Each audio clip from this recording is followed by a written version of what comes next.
என்னெல்லாம் எதிர்க்கிறது பாவம், அது வேஸ்ட், நேரம் வேஸ்ட். நீங்கள் என்னை எதிர்த்தாலும் என்னை எதிர்த்து பேசினாலும் ஒரு உண்மையை சொல்லினே இருப்பேன்.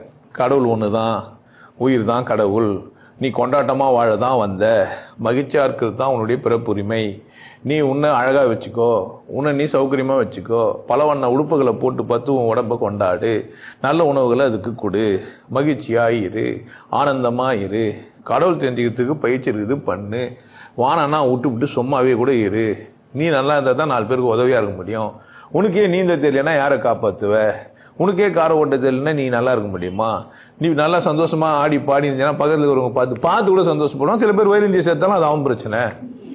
ஆமா, சில பேர் சந்தோஷமா தான் உனக்கு பார்த்து வயிறு சேர்த்துருவோம் கூட செய்வாங்க. அதுவும் வேலை இல்லை. உன்னை பார்த்து எல்லாரும் எப்படி இருக்கட்டும், மகிழ்ச்சியா இருக்கட்டும், கொண்டாட்டமா இருக்கட்டும்.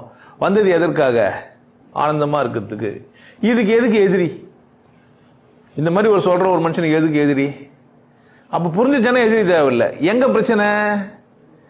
நான் ஏதோ ஒன்ன பூச்சின்னு அவனும் வந்து சீக்கிரத்தில் வரேன்ட்டவனே என்ன சொல்றது, ஆமா அங்கே எங்கேயும் குசுவம் வந்தவனே நீ பிடிச்சிருந்தா நானா பண்ண முடியும்? நான் ஒன்றும் செய்யறதுக்கு இல்லை. சைவம் சரி அசைவம் சரின்ற லூசுங்களை நானா பண்ண முடியும்? ஏன் சாப்பாட்டை அவன் யார் தீர்மானிக்கிறதுக்கு? என்னை எதிரின்னு யாரும் பார்க்க வேண்டியது. அவனை சைவம் சாப்பிட்றவங்களாம் தட்டு பிடிக்கினா என்ன? நீங்களாம் தயிர் சோறு சாப்பிடாதீங்க, தட்டா பிடிங்கினேன். யார் வீட்டுனா கதவு தட்டி எதனா பண்ணா என்ன? அதனால